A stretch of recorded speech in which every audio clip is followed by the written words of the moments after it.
আমার নাম জাহিদ। গ্রামের এক ছোট্ট বাড়িতে জন্ম। বাবা কৃষক, মা গৃহিণী। আমাদের পরিবার খুব অভাবী হলেও সুখী ছিলাম। মা আমাকে ছোটবেলায় কোরআন শেখাতেন।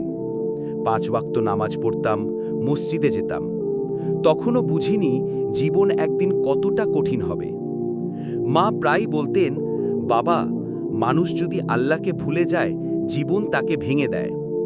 আমি তখন এসব বুঝতাম না। স্কুলে ভালো ছাত্র ছিলাম। স্বপ্ন ছিল শহরে গিয়ে বড় হব।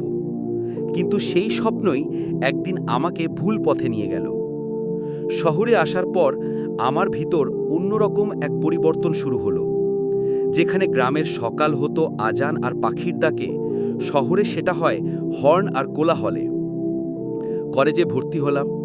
শুরুতে ভদ্রই ছিলাম, কিন্তু একসময় পরিচয় হলো মাহিন, রাবিন আর সাব্বির নামের 3 জন বন্ধুর সাথে। তারা ছিল শহুরে, স্টাইলিশ, স্বাধীন। তারা বলতো, গ্রামের মেন্টালিটি নিয়ে শহরে টিকবি না ভাই। ওদের কথায় মনে হতো মডার্ন হওয়া মানেই ভুল পথে যাওয়া। প্রথমে সিনেমা আর মিউজিক, তারপর রাত জেগে আড্ডা, ফাঁকা রেস্টুরেন্টে বসে সিগারেট। আমি তখন নিজেকে শহুরে মনে হতো, কিন্তু ভিতরে কিছু একটা হারিয়ে যাচ্ছিল। নামাজ আস্তে আস্তে বন্ধ হয়ে গেল। কোরআনের অক্ষর ভুলে যেতে লাগলাম। মা ফোনে বলতেন, বাবা, নামাজ পড়ে নিচ্ছ তো? আমি বলতাম, হ্যাঁ মা, আলহামদুলিল্লাহ।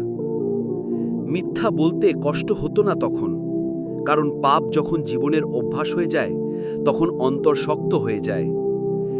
এই গল্পের দ্বিতীয় পার্ট দেখতে চাইলে ভিডিওটিতে একটি লাইক আর চ্যানেলটাকে সাবস্ক্রাইব করে রাখুন। ধন্যবাদ।